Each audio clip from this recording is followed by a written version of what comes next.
This channel does not promote any violent, harmful, or illegal activities. All content provided by this channel is meant for an educational purpose only. Challenge থাকলো আমার মুর্শিদাবাদের প্রশাসনকে 6 তারিখে রেজিনগর থেকে Baharampur NH 34 আমার দখলে থাকবে,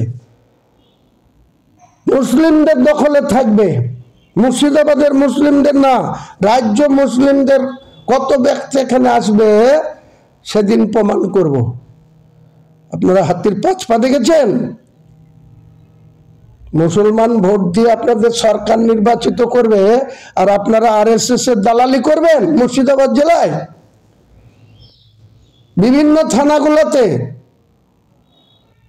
আপনারা বিভিন্নভাবে NIA-র ভয় দেখিয়ে যারা বোমের কিছু জানে না তাদের কাছ থেকে বোম সংগ্রহ করে আপনারা বলছেন যে অমুক জায়গায় রেখে দাও, আমরা রিকভারি দেখাবো, দিয়ে মিডিয়াতে দেখাচ্ছেন। আপনারা নিজেরা কাগজে কলমে দেখিয়ে রাজ্যকে ভুল পথে পরিচালনা করছেন, রাজ্যের প্রশাসনকে।